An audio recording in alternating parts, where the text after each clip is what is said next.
Hello, Penn State fans. It's BWI Live, the October 22nd edition. That's Thomas Frank Carr. I'm Greg Pickle from BlueWhiteIllustrated.com. Hello to those of you in the chat already this morning. Thanks for being with us early as we kick off this mid-bye week edition of the latest Blue White Illustrated podcast and show. T. Frank, how we doing this morning? Penn State was out on the practice field on Tuesday night. It's only time that we'll see them out there. They'll be out there a couple more times behind closed doors. Speaking of that, we'll get into that in just a moment, but Terry Smith talked as well.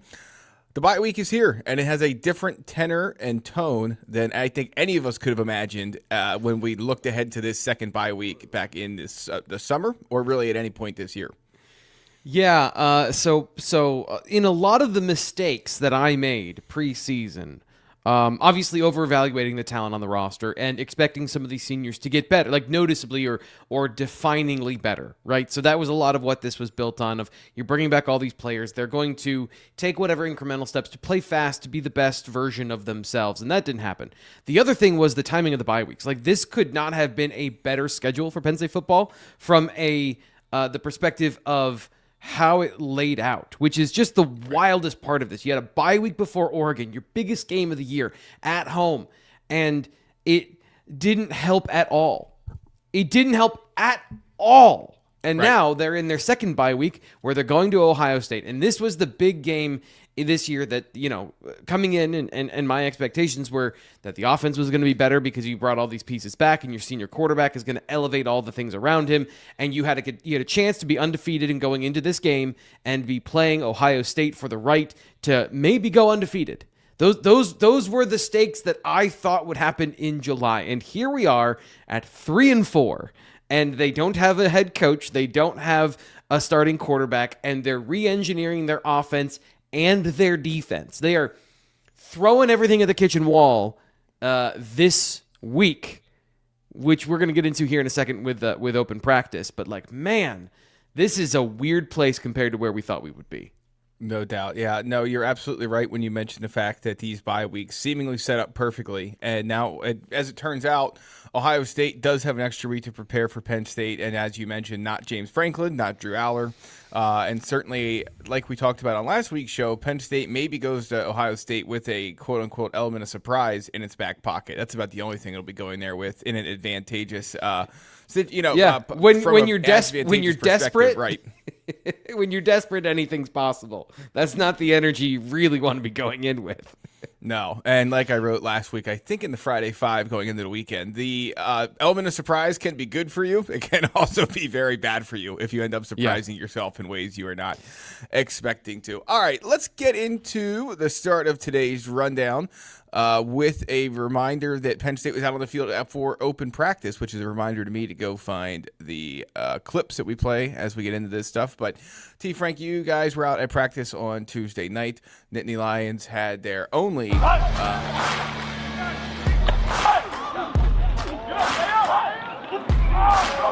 win, goddamn you! You gotta win!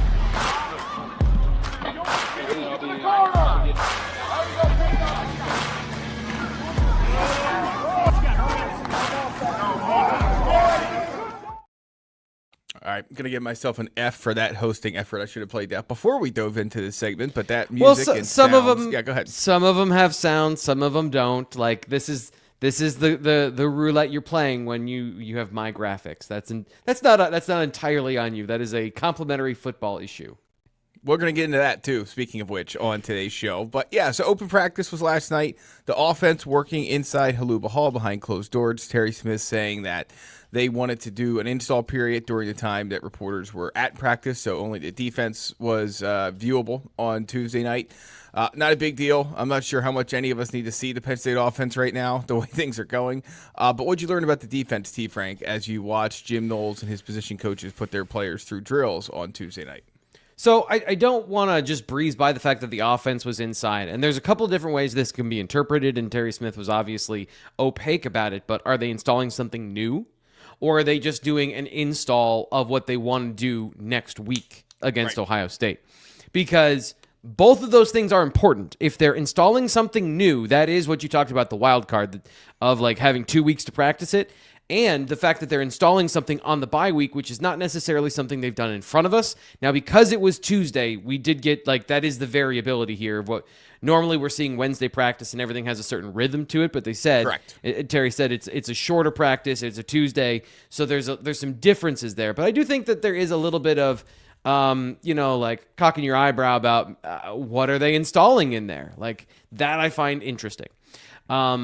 But more of the air of mystery about it. And the defense, they were doing what you would hope they would be doing, which is working on positional fundamentals, we always see the positional fundamentals of their tackling circuit, but they were working on run game fundamentals. The linebackers were working on getting into a block from a lineman, stacking and shedding. So being able to control the interaction with the guard and then disengaging right or left to get to the gap after they read where the running back is going. And to be clear, that is something they've really struggled with this year as a group. That's something that they've really not done well, I think, outside of maybe Amari Campbell and obviously Tony Rojas when he was healthy. But that was a big emphasis for this group. And we got to see some of the young guys go through that. Some of them look pretty good. Some of them clearly don't look like the rest of their teammates. And so, if you're wondering, some of the young guys, these are the things. If you can't do the basic position fundamentals, you might not be even grasping the defensive structure. And then defensive tackles, the thing I found most interesting is they were working on double teams during the portion of practice where we were over there. And that's another thing that they've really struggled with so far this year, where they have not been able to withstand the second offensive lineman attacking them from an angle. So they were working on that of not only holding the guy in front of them, but chopping their feet, running their feet, and anticipating where that attack is coming from so they can better hold their position on the line of scrimmage and better hold up the guard from getting to the second level. Because if he doesn't get to that linebacker as quickly, then the linebackers have a less hard job of what we saw them doing during their particular drill. So it was focused on all the things that we've talked about here on the show that they're not performing well at, and that is not surprising, given that normally they'd be practicing some pass rushing drills or some coverage stuff. They don't need as much help with that. They need to be able to stop the ball in the run game, and that's what they were working on. Yeah, so a couple thoughts on everything you just ran down there. The first one is we saw Penn State practice on Tuesday during its last bye week, and we did see the offense. So that's another variable to add to the list of variables when it comes to all this. Again, I'm not getting too worked up with this. I agree that I probably shouldn't have blew by it as I did, because it is going to be something that's talked about leading into not just Ohio State week, but Andy Kotelnicki's news conference, which, if you're unaware, the Penn State offensive coordinator is going to speak with the media at noon Eastern time today.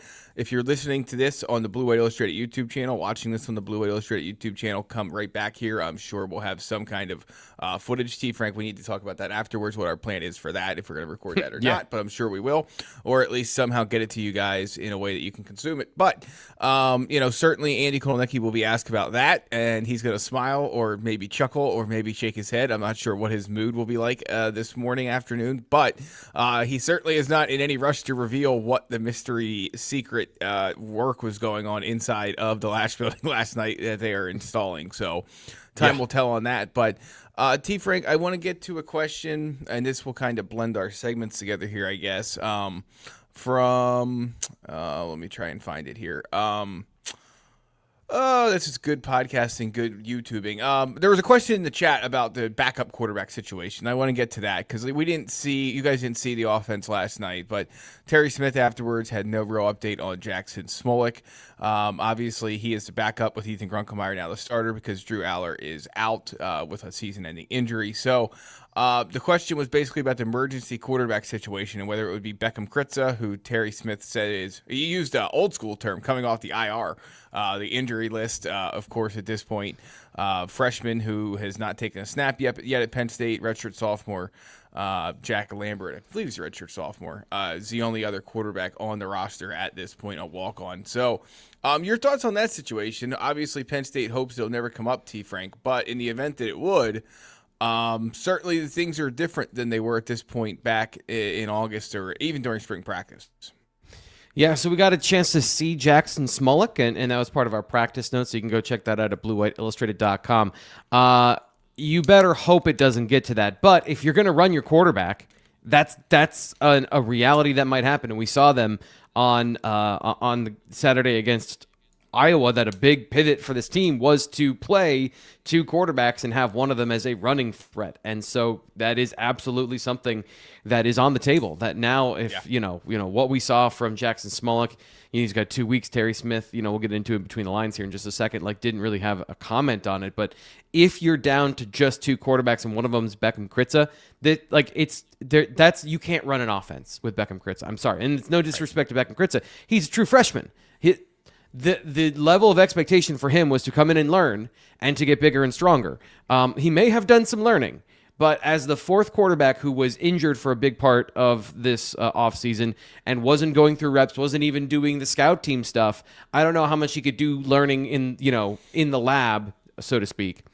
And he hasn't gotten any bigger because he's been injured. So that is a no path forward sort of situation if Beckham Kritz is on the field. And that's just the point blank. If that happens, there's no offense I could think of where they would be able to operate and function normally with a quarterback that has all of those limitations and understandable limitations. The guy that we came in and said he's a project that needs a couple years to develop. This is not a couple years, it's been a couple months. So very bad. Very, very, very bad. Very bad. Well, no good news there, T. Frank, but I do have some good news to share, Penn State fans. The Nittany Lions will be back at Beaver Stadium next month when Indiana comes to Beaver Stadium. I'm sure everyone is excited about that after the Ohio State game takes place in Columbus. What about this weekend? If you want to watch football at the next level, you can see Eagles Giants in Philly for $3.23. Where can you find that? Game Time, of course. GameTime.co is a partner and sponsor of the Blue White Illustrated BWI Live Show. Packers Steelers tickets are also up for Sunday Night Football for $225. What's the best part about those prices I'm giving you? They're all in pricing. You won't be surprised to check out. All the fees are built into the price you see, so no matter if you're looking at their zone seats and trying to figure out the best and most inexpensive view for you, and you can also obviously look and see at exactly what you'll be looking at from your seats with their seat view options. You heard all that right. You won't be surprised to check out, and if you want to see Penn State, Indiana, it's $43 all-in pricing. So all those things and much more are available on GameTime, GameTime.co.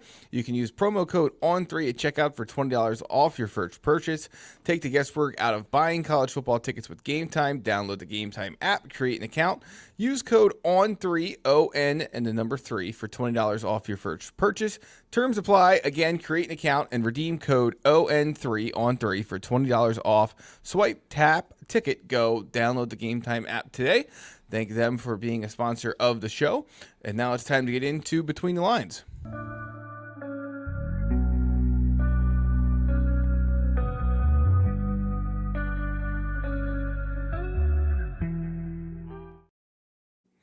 No one cares, but the one thing that happens when a head coach gets fired is that all the previous intros and things you had made for James Franklin's face for 11 and a half years suddenly have to change. So that's our new intro for Terry Smith, the interim head coach. And some of them haven't yet. Right. Some of them I haven't gotten to it yet. Yeah, so here's the dirty little secret about some of the things we do at Blue White Illustrated. Some of them are very formulaic, and they can be not copied and pasted from week to week, but certainly repeated from week to week. And there's times you catch yourself not realizing that your repeated James Franklin photo in that top of that story gotta go. That text box in the bottom of the story that mentions James Franklin, gotta go. I almost said any of that fun stuff. I almost said, "Hey James," yesterday out of 10 years worth of repetition of getting his attention in these Wednesday press conferences, which are not like you don't raise your hand to get a mic, you just shout out a question. And I was forming the question, and somebody else next to me they jumped first, and I had the and luckily I got cut off because that would have been so embarrassing. So embarrassing. Yes. All right. Well, we were having the quarterback conversation before we started this segment, so let's just finish that talk up with what Terry Smith had to say about Jackson Smolik and where things stand behind Ethan Grunkmeyer moving forward. We got this bye week, so we're going to take that time to see where he is, but there's no update right now. Terry, kind of going off of that, in the event that maybe he or Grunkmeyer isn't available, is there maybe an option for an emergency quarterback to step in? Yeah, so we have Beckham Kritza is coming off the IR list, and he'll be listed as one of the quarterbacks on the roster. He is indeed one of the quarterbacks on the roster. He has been, despite the fact that he was not available for Penn State for part of this season. Yeah, I mean, it just is what it is. I thought you laid it out pretty well. Like, if Penn State would happen to get beyond Grunkmeyer, beyond Smolik, if you don't like Andy Kotelnicki's Wildcat, you better get ready for it, because there's not going to be a whole lot of option left.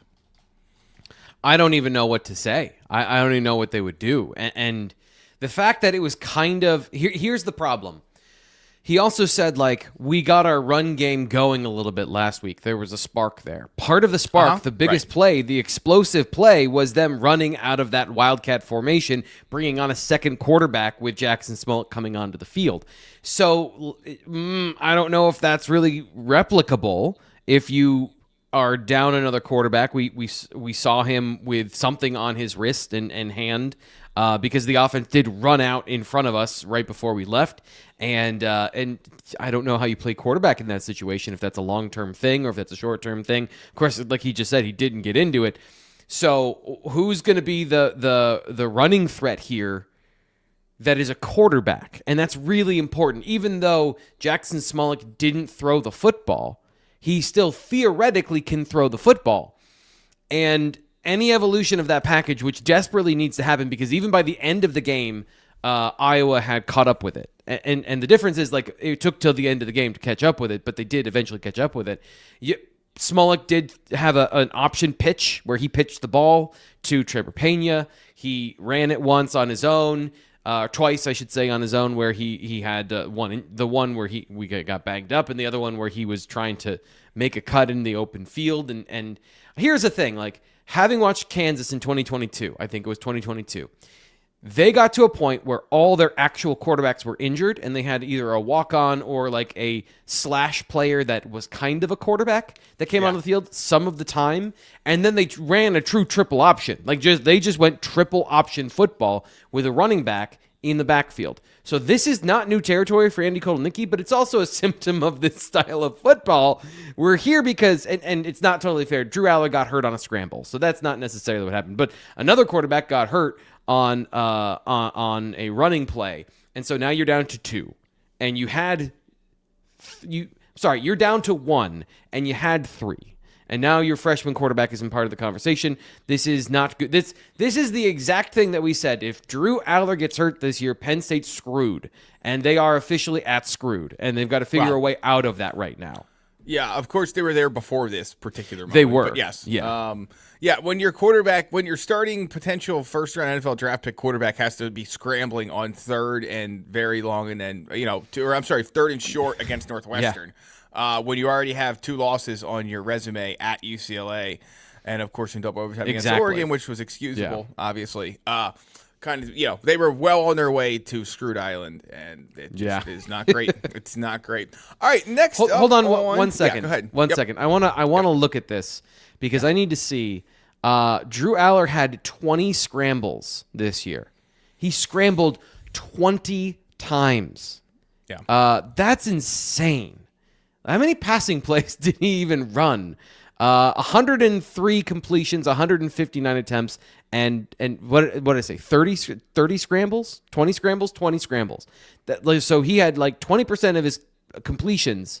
He had that in scrambles. That's not great. That's bad, actually. Right. That's a bad situation if you're scrambling that much. Well, that is, again, not the main reason or only reason, or however you want to phrase it. Drew Allar was hurt for Penn State, but certainly there's no question about it that he was in a position where Penn State had the game on the line. Drew Allar's a guy who has always put his body on the line for the team. He has avoided big major injuries so far during his Penn State career. Unfortunately, this past time that ended up being the final snap for him at Penn State, that was not the case. All right, moving on to the wide receivers, another hot topic of conversation over the last year and certainly of late. Terry Smith was asked about Kobe Howard and Tyzier Denmark if they'd be getting more run in this Penn State offense moving forward. Kobe Howard, a freshman who made his first catch at Iowa, and Tyzier Denmark, who was in for, don't have the number in front of me, but a handful of snaps after not really playing much previously this year except for the non-conference slate. Will they be involved more moving forward? Here's what Terry Smith had to say about that. Yes. And what have you seen from those two that gives you reason to put them on the field? They're competitors. We need guys that are willing to compete and lay it on the line to win. And I think those guys can help us. 9 total snaps, by the way. Kobe Howard 5, Tyseer Denmark 4. Yeah, so that's where I'm struggling to get too far down the rabbit hole with this commentary. Because I think that, number one, Terry Smith brought this idea of those guys playing more last week, and they did play more, to be fair. But, where are you at with this at this point? And I'm going to ask you first the obvious question and then the more, I guess, looking back question. But number one, do you really expect these guys to be more part of the offense at Ohio State and beyond? Yes, I do. And it's because of something he said later on that I was thinking of, and we kind of beat this conversation to death, but like they don't have any explosion in this offense. They can't complete passes down the field. And so and he said later on, like that's part of what Kobe Howard and Tyseer Denmark were hoping to get from them is more explosive passing. These transfer receivers have not delivered on the downfield ability, which is something we highlighted about them, that they had one guy that could do it, and that was Devontae Ross. And then there was a question of whether or not he could do that at this level of competition. I understand he did it against Iowa. He had 2 passes where he got a double move on a guy. Like sometimes that happens. It wasn't like he wasn't constantly doing this. And I think he's the best of the 3. Like he's been the best of the 3, but this was a problem that we highlighted of Kyron Hudson is not fast. Trevor Pena, while being quick and elusive, is not fast. They don't have these explosive, and I mean that in every sense of the word, not just speed, linear, but lateral and separation skills. These young guys do bring that. That's what they bring to the table. So I don't think it's going to help, but they're definitely going to try it. Yeah, and then let me ask you the obvious next question of that, and it's the one that's been asked over on the Lions Den message board, our premium board at BWIillustrated.com. To those of you who are members already, thank you so much. For those of you who would like to try us out during the coaching search, and also the remainder of the 2025 regular season, which everyone seems to be forgetting about, you can join for $1 for the first week and then build annually from there at BlueWhiteIllustrated.com. The question people want to keep asking T. Frank, and it's not a unfair question, but who was making the decision, if I could speak this morning, to not let those guys on the field more earlier? And I think that we've heard about how Penn State's position coaching rotation decisions are made, and position coaches kind of pass it up the line. So is it Marcus Hagan's fault? Is it Andy Kotelnicki's fault? When it comes to Kobe Howard, is it the program's philosophy's fault of he wasn't going to do enough on special teams and therefore he was not being utilized more as a receiver? Where do you come down on all that, just from your outside 50,000-foot view of this morphing of the conversation by Terry Smith about these 2 young guys, and specifically Kobe Howard over the last couple of weeks? So the first off, we know at this point the head coach has the ability to override anybody else and say play them, because that's what he did. Right, because and he said, I've seen them as the DBs coach. I've seen them go up against the DBs and make plays and be competitive and aggressive and all the things he's talked about. So at the end of the day, James Franklin, the final decision maker, the person who's supposed to be in charge of the entire operation, is the person who could have done all these things. And for all of the rationale he gave us, I firmly believe he believed, right? I don't think that that's necessarily anything that he was lying about. It was just that his belief and the whoever else was a part of that decision-making process lined up. And so from that perspective, I would say that, James Franklin is the final decision maker, and that's his responsibility. Now we see Terry Smith doing something different. From my understanding, in this layered approach, the coordinator has a lot of say, more so than the position coach. So if you want to have the tiers of culpability, that would be where I would go. The decision is probably made at the coordinator level and then backed up by the head coach, or sent back down for review by the head coach, and that's where we are now, where it's changed. Yeah, and Terry Smith, to his point, sees those guys in practice, has seen them in practice, and so we'll see. Unfortunately, I thought there was another clip a little bit later in the news conference that I forgot to have you clip out this morning, but Terry Smith was asked about the idea of why the transfer receivers have not been more productive, and he said that's a good question. And I don't think there's any doubt that it's a little bit of everything. I tried to convey that in the story I wrote last night at BWIillustrated.com. But are those guys not producing at a level that we thought they could? Yeah. Kyron Hudson can't get open and drops the ball. Traver Pena had a opportunity to make a quote-unquote game-changing or a lead-changing or one differential play, however you want to describe it, whatever cliche buzzword you want to use, in the back of the end zone against Iowa. Dropped it. And then Devontae Ross, who maybe is the most consistent of the group, is not a focal part of the offense. Now, you can say the quarterback play has not been good enough. You can say the scheme is not taking advantage of these guys. You can. And it's true. And it's part of the puzzle. But I think part of the puzzle is obviously, too, T. Frank, that these guys are not doing some of the things we thought they might be able to and are limited by some of the things we thought they would be. In this new situation they all find themselves in, or I'm sorry, not new situations. They've been here for months now, but they're the team they found themselves transferring to and playing with now at Penn State.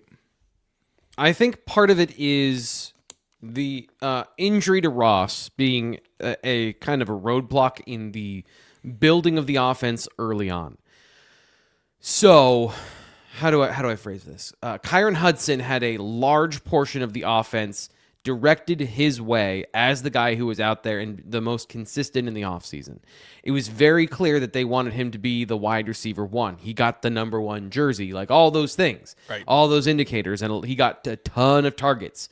And so untangling that probably has taken longer than it should have. And that is part of Ross coming back to full health, but also then how they viewed these guys. It's kind of like a basketball. Like I talked about this with Nate, of like, you got your 3-point shooters, you've got your slashers, you've got your rebounders, you got your guys that are your distributors. Everyone's got a role on the team on offense.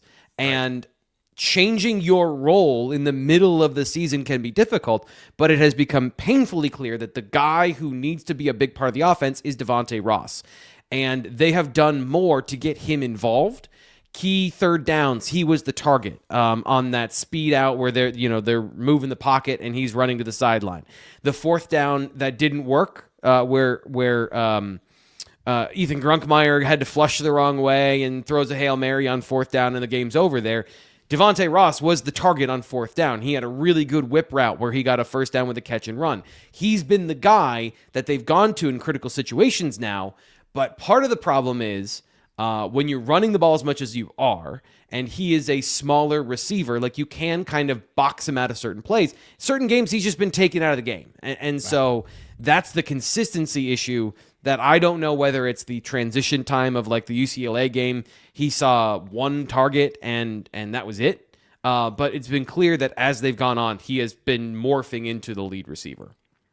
Right. And I think we've seen the plays that he has made certainly have flashed for Penn State. He maybe did not flash as much in that punt returner role. I can't, Terry Smith clearly very not happy with the way that punt return went. I think he called it at the 10 at one point in that game. Or I can't tell if Terry Smith wanted him to return that because he thought that there was something there, or if he was upset he caught that ball where he caught it. I'm not 100% sure, but Penn State was clearly not happy with that. Terry Smith, bluntly, not happy with, obviously, after a loss, the way anything really worked. And so, he was asked about the conversations he's having across the program. And, again, the question will just become, what do those conversations lead to when Penn State goes and plays the number one team in the country next Saturday at Ohio State? All right, next up from Terry Smith is a look at the defense, specifically the defensive end situation. Some people have wondered why Chaz Coleman, the freshman who flashed and made on threes midseason true freshman All-American team, has not played as much in recent weeks. Terry Smith addressed that and the plan at Iowa on Tuesday night. Chaz was sick going into, I think it was the UCLA game, and he's just now getting healthy. And then with the Iowa game, Chaz is more of a pass rusher, and he didn't fit the game plan for what Iowa was going to bring. They were going to run the ball, and he's a little thinner on that side. That's why Yvonne played a lot more in that game. I think it's pretty obvious without trying to decipher what sick illness, means. Chaz Coleman was not the biggest guy as it was, T. Frank. And when you get into the fact that he probably lost some weight while he was sick, like most people tend to do, that was going to obviously not work in his favor as it relates to playing against an Iowa team that likes to run the ball. And Chaz Coleman Certainly is a guy who we saw pass rush very well, but was maybe not ready to be a guy against the run, which is fair for a freshman defensive end. So I think that one was all pretty cut and dry. Yeah. I don't. It's a fair question, and it's a good thing that we found out, but it's not. Yes. There's not much more than that. He was Correct. sick, but he wasn't injured, so he wasn't on the injury report. And then situationally, Iowa threw the ball like 16 times, so they weren't going to drop back all that much. So he can come in on third down, but not necessarily a guy that you want out there trying to set the edge against a team that has guys that are going to play in the NFL at tackle. Right. All right. So a little bit more of a deeper dive coming up next, because I agree with you. Not much to work with there in terms of it's just the answer, and that's the answer, and that's the way it's going to be. And we'll see what Penn State can do with him moving forward. Chaz Coleman and Yvonne Kamaju, who burned his red shirt like Coleman and Darius Dixon already did at Iowa. All those guys are a part of a Penn State defense that is not playing fast, is not doing things in a way that we thought it would under Jim Knowles. Terry Smith talked a little bit about that last night. There's a lot of combination calls, right? If the offense does this, we're going to do that. And there's like 6 different options to a single play. And, sometimes there's not really a right or wrong. It's they got to just confirm a call so we're all on the same page.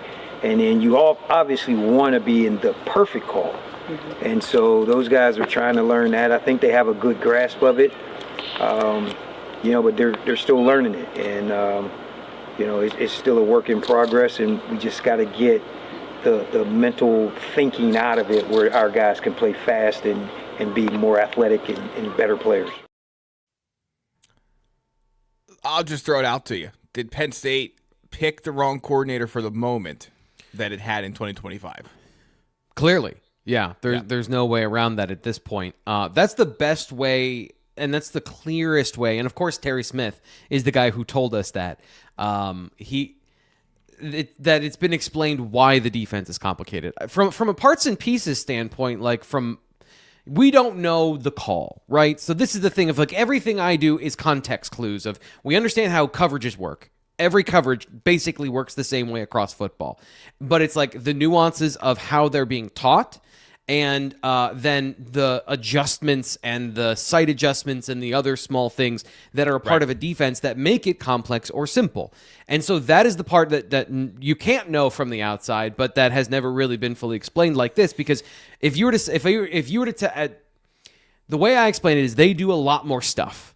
They do a lot more, and I've called this this is what the NFL does in terms of these two high systems, trying to be aggressive with taking away deep shots while also manning the box with fewer players in order to stop everything, to have it both ways. Now, the way he structures the defense and what he wanted to do is different than maybe some of the other places that just play a straight nickel as opposed to this hybrid linebacker position, which is, I think, a better version for the college level at least of that plan. Now, the problem is, as he pointed out, if you've got 6 different options on a play and it's based on the alignments and the shifts and the motions of the offense, then yes, that is absolutely complicated to filter out. Pick the folder out of your brain with, okay, we got a 3x1. Oh, wait, now it's a 2x2. Now what do I do? And then you have to pick the right folder, open it up in your brain and say, okay, these are my responsibilities. Everybody on the defense has to do that. I actually give them credit that they have not had a lot of busted coverages, because this affects safeties and linebackers the most in terms of how their job changes in these situations, because corners kind of basically you're on the outside and you play 3, 4, whatever it is, those kind of react the same way. But the safeties, they have to be the ones that are shifting and motioning, and the linebackers are moving on the front to accommodate where those safeties are coming from. So on that level, I now completely understand why they might not be playing as fast. But the fact that they had so few obvious busts, because they had so few obvious busts, Greg, in terms of if you're watching and okay, all the gaps are accounted for, they all rotated to the right coverage, they're just not doing it fast. They're not doing it with anticipation. They're not doing it like football players. They're doing it hey, I'm supposed to go here. It reminds me so my mom loved to play the piano. And she was so focused on pressing the right keys that it was not the music you were listening to. It was her going chord, chord, chord instead of like it flowing together. And the Penn State defense, really, that's what's been missing, is that flowing and that cohesion. But again, I give them credit. Like, they were close. They were one Oregon game away from pulling all of this off. After the Oregon game, they had to kind of scrap things. Actually, after the UCLA game and Tony Rojas' injury, they had to kind of scrap things because they didn't have the personnel anymore to run this and to run it aggressively. And so here we are. Now we're in the in-between, which has not been better. Like, the compromises have not made this defense any better. Right, and I think that is a good point that JPO makes in the chat. Says, worried if we keep Knowles and bring in new NIL players to right the ship quick. Well, he's talking about the transfer portal, of course. This year one where all of Jim Knowles' D stinks, we're just going to do all over. Well, that would assume they keep Jim Knowles, and that would assume that they don't keep players on the roster. They don't keep players on the roster, right? So it's a fair thing to wonder about and worry about. I don't disagree. But I just think we're getting a little too far ahead of ourselves. But considering what you just said and what Terry Smith just said, certainly a fair point. The tackling part, people are asking about that. The chat, Z-Man is saying about what about the tackling? Yeah, I don't got really anything for that. I mean, they just don't. That's confidence. Tackle. Yeah. Right. So if you're not confident and you're not in position and you're not being aggressive mentally, then your tackling is going to suffer because you don't have the conviction of like, am I right? And your body turns into the metaphor of your question mark in your brain. Like, you turn into a giant question mark instead of an exclamation point. And so if you aren't moving aggressively, then you're not chopping your feet at contact, and like all your fundamentals suffer because you're focused on something else and you're not then playing football, and your body isn't responding to your normal training because there is this big old thing in the way, right? And that to me, now that like all of this is clearer, that's what's going on, especially because the tackling issues have been at linebacker and at safety. And there's very little question about that it's been those two positions most affected by this. Another question in the chat. T. Frank, losing Rojas this year worse than losing Kevin Winston Jr. last year. I'm not sure. I'm not 100%. I'm not sure how you could argue anything 100%. other than that. It's not been good. I mean, it's not been good since Tony Rojas left this defense with injury. And certainly, Penn State has struggled in the front seven. And what do you make of the defensive line? Like, before we get into this complementary football conversation, it's going to carry a good chunk of the rest of the show. What do you make of the defensive line? Because there's a lot of talk after these last couple of games about not being gap accountable, and we're not seeing much of Zane Durant. We're not seeing much of Nittany Dennis Sutton. Zariah Fisher was out for a good chunk of the Iowa game for injury reasons. Terry Smith had no updates on him or Jalen Harvey, who did not travel to Kinnick Stadium at all. So what do you make of the situation with the defensive line and its ineffectiveness this year? I think it comes back to what we said earlier, what we started the show talking about. There was an overestimation of player development and the ceiling that these guys could reach based on their talent. I had a less optimistic view about this team's overall growth trajectory, but as I always say, I want to give players the opportunity to get better. Nittany Dennis Sutton has known what his limitations are since his freshman season, and you expect that somebody who's lost weight and is trying to play leaner might get a little bit better athletically at the key parts of his position, but he did not. He is the same guy where, if he does not get a straight line to the quarterback, he cannot bend. He does not have the pad level. He does not have the flexibility through his core and his hips to be able to turn and shorten the angle to the quarterback. That's what elite pass rushers can do. And so when you don't have that element and you have Max Granville get hurt and now you're relying on a true freshman who just got to 250 pounds, there's a difference between your body getting to a weight and then you settling at that weight and being able to that being the new reality for you. And so a lot of these guys, when they grow, yes, they get bigger, but it's like a hardwood tree. Your muscles, I always like to think of them as like rings on a hardwood tree because you need that extra year for all of that to solidify and then grow again. And maybe you don't get bigger, you're not 260 pounds, but you have a new level of strength because you can get to that size and you like the just stacking years in the weight room makes you stronger and stronger and stronger.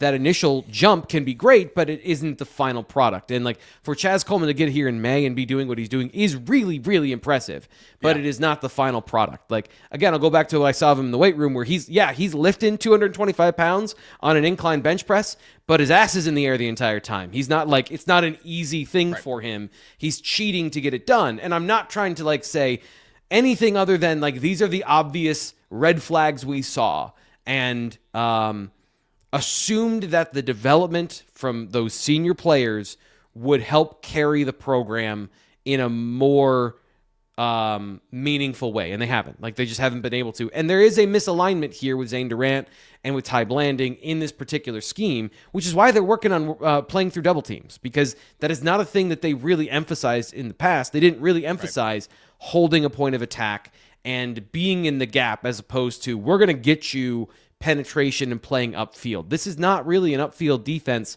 from a defensive tackle perspective. So that part is a part of the new scheme, and it being a misalignment of the defensive players up front in that middle of the defense. All right, next up on our list here, T. Frank, you wrote about this at BWIillustrated.com this morning.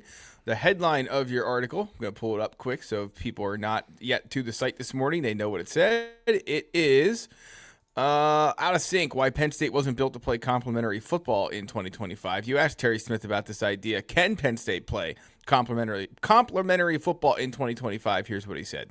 We have to. It's the only way to success, right? And all three teams have to be clicking on all cylinders. You know, obviously we go up to Ohio State. They're the best team in the country. They're the most talented team in the country.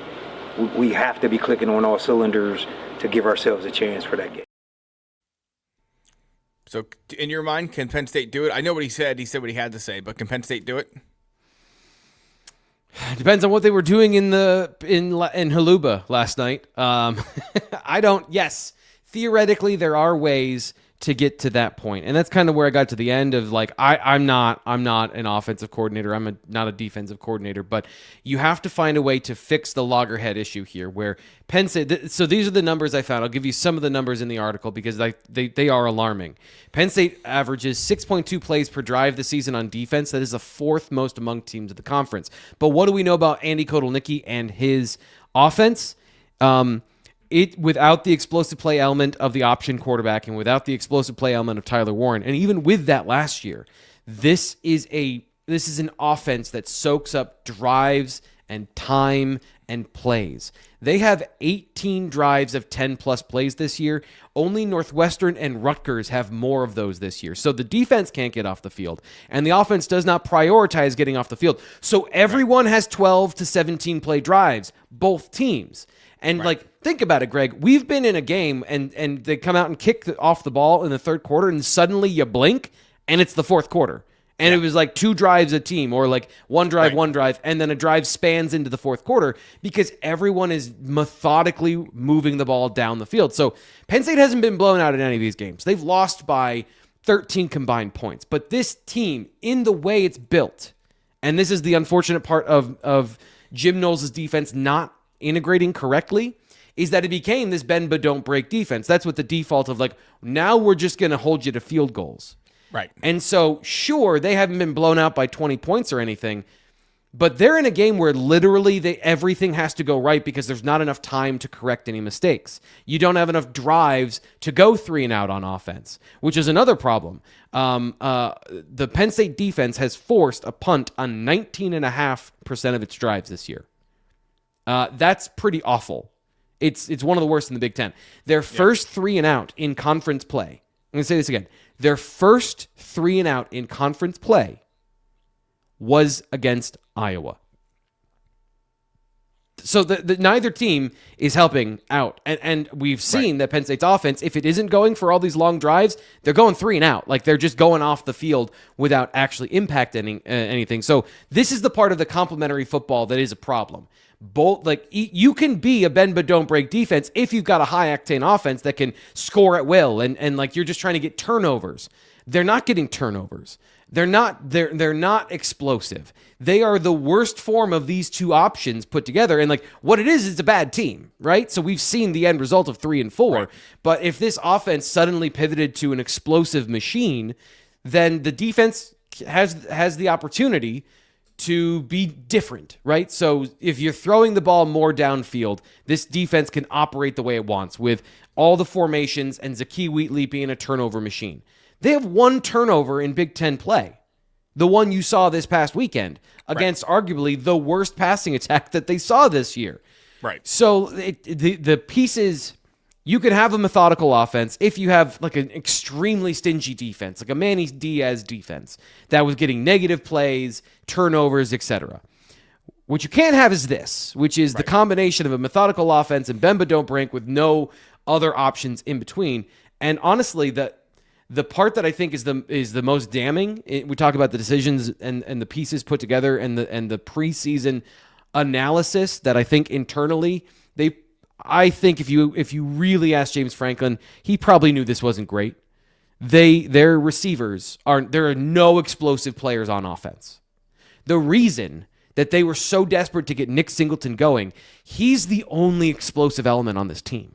He's the only explosive offensive player that can give you that rebalancing on the field. And so they did desperately try to get him going, and they just haven't been able to get him going as a receiver or as a running back, because when he's on the field, everybody knows to prioritize him as a receiver, and as a runner, all you have to do is get around his ankles and it's over. So like this is it was a toxic mix of offensive assets, and then the defense wasn't given any time to acclimatize to its new scheme, because they had to be the defense that they had been previously coming into the year. And give credit to Nate Bauer for saying that pretty consistently that the offense had to take a step this year, and it didn't. It did not. And that's one of the reasons. One of the many Penn State finds itself at 3 and 4. That's between the lines. Rob, I know you're banging this. The longer Terry is in this job, the more he sounds like Franklin Drum. I don't know what you're listening to, Rob. I don't get that sense at all. They're not gonna. He's not gonna come out here and tell you everything. Like the point of a press conference isn't to tell you exactly what's going on in practice. And by the way, sorry, go ahead. Go ahead. No, I was just going to agree with Greg Fishel, and I appreciate the YouTube channel donation. I don't know if Terry will get the job, but very impressed with his honesty and authenticity. I think he is authentic in who he is, and I think that's what differentiates him from Franklin. I mean, if you thought he was going to just come up there and just start flying out injury updates, it's not going to happen. And the same thing with what they're doing on offense to try and fix what is wrong. So. Unfortunately, I do think he sounds different than Franklin, though, and maybe that's just because I listened to that for 11 and a half years. But I think it's entirely different. Like he had a question that lasted 3 seconds in his reply. I don't think James Franklin has ever had a time. James Franklin is much more like me, where he'll take 19 words to say something you could say in 5, and like that was the entirety of his time at Penn State, was saying a lot of words. Right.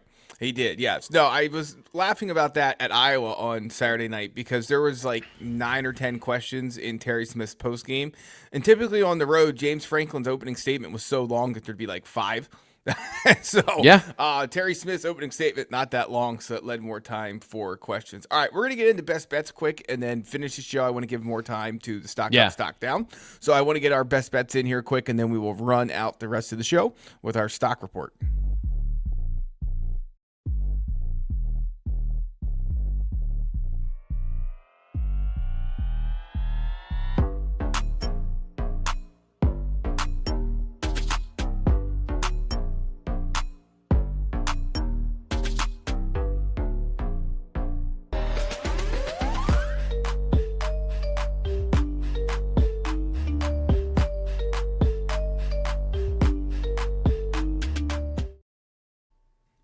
All right, if you haven't signed up for BetMGM yet, use bonus code ON3 and you will get up to a $1,500 first bet offer on your first wager with BetMGM. Here's how it works. Download the BetMGM app and sign up using bonus code ON3. Deposit at least $10 and place your first wager on any game, and you will receive up to $1,500 in bonus bets if your bet loses. Just make sure you use bonus code ON3, O-N and the number 3, when you sign up. Make this college football season one for the history books. Make it legendary. T. Frank. I have 3 bets today, and none of them have anything to do with college football this particular week. One of them does long-term. Okay. And I'm going to start there. Oregon is still 10-1 to win the college football playoff championship. I think that's a great number. I think this season, if what we've seen so far is any indication of what we're going to continue to see, I think anyone will, and you can say that, you could say this every year, but I just don't know if any one team so far has been such a crusher that you say to yourself, man, they're going to blow everybody out. Like, this Ohio State defense has been awesome. It is going to give Penn State a world of issues on next Saturday in the Horseshoe. I'm not sure, and the offense will be able to move the ball. Like, people in Columbus this week are really uptight about the run game. Yeah. Like, you found the right anecdote, and it's the Penn State defense to fix that coming out of a bye week. So, but anyway, I don't think any one team is necessarily a killer this year. So give me Oregon at 10-1 to win the college football playoff as one of this week's best bets. And then I'm going back to the baseball. Well, we had the Dodgers to win the World Series at -160 last week. I'm taking them again at -220 ahead of the start of this year's World Series against the Toronto Blue Jays on Friday. And then I'm going to take Shohei Ohtani to win the MVP at +165. So that's where I'm going this week. What do you think of Indiana? No one dominant team. They've had the most dominant results, I think, in the conference, at least with that smacking of Illinois. But then obviously Iowa, they win in a close battle. So I'm just curious what you think of them and their odds. I thought the odds were too short, quite frankly, and I'm pulling them up just to make sure. So they were 9-1. I must have been looking. I swear that's changed since 8 o'clock this morning. 9-1. So here's the thing. Certainly at 9-1, it's not the worst bet in the world. I just, for whatever reason, gravitated to, like, that Oregon 10-1 jumped right off the page to me, and so I would not give anybody a hard time for taking Indiana at 9-1. The two that, to me, like, you have Ohio State +275. I get there's a liability situation there. And then Alabama 6-1 is next. Georgia, Oregon, Texas A&M all at 10-1. Like, to me, I'm looking at that cluster more than I am Ohio State +275. Not because they don't have some of the best players in the country, but simply because I just think you're looking at a year where so many crazy things have happened, and more are probably going to moving forward. Plus a bigger payout, right? Like, I mean, you bet bigger. That makes sense. Yes. So that's best bets. Let's get the disclaimer out to you, and then we're going to go into our stock report to close things out. See BetMGM.com for terms. 21 plus only. U.S. promotional offers not available in New York, Nevada, Ontario, or Puerto Rico. Gambling problem? Call 1-800-GAMBLER. Call 877-8-HOPE-NY or text HOPE-NY 467-369. Call 1-800-NEXT-STEP in Arizona. 1-800-327-5050 in Massachusetts. 1-800-BETS-OFF in Iowa. And 1-800-981-0023 in Puerto Rico. First bet offer now for new customers only. Subject to eligibility requirements. Rewards are not withdrawable bonus bets that expire in 7 days. In partnership with Kansas Crossings Casino and Hotel. All right, that was Best Bets from BetMGM. Now it's time for the stock report. It's become a weekly, or almost weekly, maybe not completely, but almost weekly. Yeah, bi-weekly project here for us on the BWI Live Wednesday edition to figure out whose stock is up and whose stock is down on the Penn State football team. Last week we did more of a first half analysis review. This week is a little bit of that and also a little bit of building off of what we saw at Iowa. So looking at our list here, which I'm going to do live for the first time. Let's start with the stock down. Why not? We'll finish on a positive note. Your number one is pretty obvious. One I would have wished I would have put on my list. Give me your top one, T. Frank. Oh, you want to go one? And all right. No, Jim you know Knowles. What? No. Let's do. Okay. Well, there we go. Yes, rip the Band-Aid right. off. Yeah, yep. Jim Knowles. What we've learned, and I think the obvious situation here is that this was not a great match, and he was not able to adapt his system to fit the talent. And I think some pretty obvious things here, like the defensive line. I don't know what to say. Like that was kind of a dead giveaway going into the season, where traditionally, like the last two stops, he's done a straight up 1-tech and a 3-tech. Meaning he has like a run stopper and he has a guy that is more of that athletic pass rusher. Now, how he used them was different, but he always had a 1-tech out there. He always had a run stuffer out there. And they don't have that body on the roster. Like they have The best thing that they have right now is they have Alonzo Ford, who has not been playing well since entering Big Ten play. He had the game against Oregon where I thought he did pretty good, and then since then he has not been able to hold up against these double teams either as the biggest, most physical defensive tackle out there. And so like that to me was a concern coming into the season, and seems to have borne out. And then, the lack of adaptation quickly, and James Franklin banks on, we are going to simplify the verbiage, and we are going to make sure we carry as much over from our previous defense to our current defense, and make sure that everything is an easy translation. He's bet on that for 2 different coordinators now, and it worked okay. I think it worked okay against Tom Allen. There were some other issues with Tom Allen, but in this particular situation, in this defense, like a guy who has I'm a defensive coordinator, this is my scheme, this is what I believe in, the transition did not work very quickly. And the same thing was, by the way, true with Manny Diaz. That was a rough 2022. People remember 23 and 20, but they don't remember how 2022 was a rough year for Penn State's defense at stopping the run. It was, yeah. People do forget about that. John says, football's over. Let's talk Penn State's real title sport, wrestling. Don't forget to check back to the BWI YouTube page. The wrestling show will get going as the season continues to approach. T. Frank and I will be back talking about the Nittany Lions on the wrestling front. But we're going to talk more football. So Z-Man says in the chat, what about Andy Kotelnicki? Yeah, so we only do 3 of these stock downs per side. And we also, don't spend the whole show talking about it. Like you could I think his stock is so far down at this point. It's the same thing with Dom DeLuca. Like I didn't feel like beating a dead horse. Right. So I could be doing that a little bit here with my top pick, and it's tight end Luke Reynolds. I really thought he could be a differentiator for this Penn State offense this year, or at least a positive, productive part of it. And it's just not worked out that way. There's been missed blocks. There's been drops. There's been a fumble at UCLA. It's just been a tough year for him so far. So, again, we've talked a lot about him. Don't want to pile on there. But let's now go to T. Frank, the second stock down player on Number 2. Who you got? I'm going to go with Anthony Donko, and this one's not necessarily fair, but I think it's pretty clear, being healthy is a problem for Anthony. And it was coming into the season, everyone expected him to be the same guy. He was not the same guy. He hasn't been playing with the same confidence. He's in a different position, which is also a problem for him. But, it's not that he's playing overly poorly.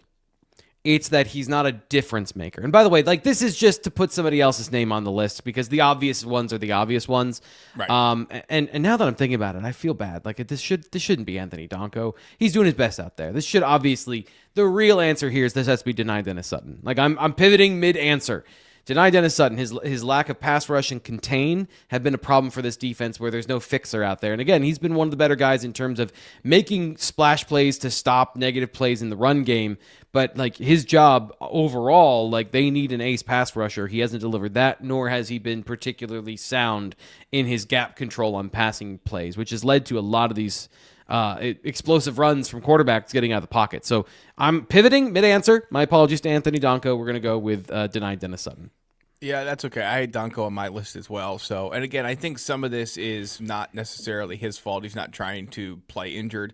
He's not necessarily picking what position he plays, obviously. So, but certainly that's been a bit of a point of contention, I think, with this offensive line over the last couple of weeks. And then number 3, I'm going to change my answer mid-show also and go with your number 3, which is Penn State linebacker Amari Campbell. I just think he was on the field for so many snaps the first half of this season, T. Frank, that he just looks like a shot fighter. I'm not sure if that's where you were going with this as well, but I think he's just exhausted, especially considering how much he played before Tony Rojas got hurt and then how much he's played since. Yeah. Who are you on here? Sorry. Amari Campbell is the number 3 guy here, Yeah, and part of it, too, is we've learned more about him. And it's his coverage hasn't been great. I think there's been some issues with him when you do get the opportunity to make a play and make a stop on 3rd and 5, and your linebackers are very easily pulled out of their zone responsibilities, and they're not playing with the matching technique, and they're not understanding where the routes are behind them. That has been a problem with Amari Campbell that I don't think we've talked a lot about because the other issues are so obvious and prevalent. But yeah, in the run game, he's doing his best. You can't plug every hole. And then on top of that, the coverage part has been pretty brutal. Yeah. All right, it's been worse. Like, sorry. Yeah. The verbiage there, like, it has not been the worst, but it has not been above average. All right, let's get up to stock up. Close the show on a positive note. Time for stock up. Number 3. You're going to start on defense, so am I. Who you got? Xavier Gilliam, of the defensive tackles, he's flashed as somebody who can make plays and has been disruptive. He just hasn't been able to finish those plays. And I keep saying next year he's going to be really good. And like, I hope he sticks around because I want to see that development. I want to watch that all pay off because I think he's really talented and flashing a lot of those traits. Yeah, I'm going to stay on the defensive line here and go with Ivan Kamaju. He, as you heard Terry Smith say earlier in the show, if you were listening to Between the Lines, Terry Smith said that they played Kamaju more than Chaz Coleman because of the fact that Yvonne was able to hold up more against the run, and I thought he had a pretty nice game. So stock up to him. We'll see if he continues to go in the right direction moving forward. Let's get on to number 2. Number 2. You are sticking on the defense. Who you got? Davian Collins, of the guys in the secondary, I think he's been the most consistent, most disruptive, and hasn't made as many mistakes in tackling or in the run game. Not perfect, but I think just generally, if you're looking for bright spots, and I know that I'm on defense here, but I think he's been a bright spot on defense. And you took Zakee Wheatley. Yes, so Zakee Wheatley was my number 3, who I skipped over for Yvonne. But yeah, I think Zakee's obviously maybe one of the very few guys outside of Katron Allen on this Penn State team who had the chance to leave last year, came back, and has made it worthwhile for doing so. Number 2 on my list, Kobe Howard. I don't know how you could have anybody else on a stock up list because he had one catch for 14 yards. Prior to that was the most demanded for player on the Penn State offense. Catches one pass for 14 yards. And now is going to get more opportunities, as Terry Smith said. Deservedly so, but I'm sure I don't understand why he didn't get more at Iowa. But yeah, we don't have enough time to litigate that. But number 2 for me, Kobe Howard, just simply because of the fact, T. Frank, that he is a clamored for guy no matter what he does. Yeah, agreed. All right, let's get to number 1. Number 1. Who you got? Yeah, I'm going to go with Andrew Rappelier. On the opposite side of Luke Reynolds' slide is Andrew Rappelier, who's blocking well and is making timely plays in the passing game. He's not as athletic, but he breaks tackles and he catches the ball, and he's been super consistent. Again, nobody's perfect. He's made some mistakes in the run game as well, but again, far fewer, and he's been quietly very consistent this year, and that's what this team needs, is just consistent play from players that you're expecting it from. Yeah, there's no doubt about that. And speaking of that kind of an idea, I'm going to go with Katron Allen, who I'm sure you could have went with as well. Big game for him at Iowa. Big season for him so far. He is somewhere in the neighborhood of like 450 yards away from breaking the program's all-time career rushing record. Curious to see if he gets there, but I would imagine, barring some kind of massive change with this offense and it somehow becomes the ultimate aerial attack of all time, he somehow made 5 games, 500 yards. Yeah. I know it's going to be tough sledding against Ohio State and Indiana. Even if you get 100 yards in those games and then get 150 or so combined over the final 3, I would think he gets there. So he's my stock up there. And they're going to run him ragged. They're going to run him absolutely ragged. He got 28 carries plus whatever he got in the passing game against Iowa. So it would be an all-time. Well, I mean, if they don't have a quarterback, like, he might also be taking Wildcat snaps. Right. So yeah, I'm going to bet that he's going to get it. Yeah, I am going to bet that too. All right, well, that'll do it for this edition of the BWI Live Show. Don't forget, we will have complete coverage of Andy Kotelnicki's first in-season news conference of the 2025 regular season at BlueWhiteIllustrated.com today. We will, of course, continue to cover the Penn State head coaching search and anything else that comes up during the Penn State bye week. Recruiting, Ryan Snyder, Sean Fitz are in tomorrow for BWI Live on Thursday to talk about the latest on that front. Spoiler alert, not a lot of good news, but there may be some by the time that comes around. Time will tell. Until then, thanks for joining us. That's Thomas Frank Carr. I'm Greg Pickle. It's been another edition of BWI Live. We'll catch you next time.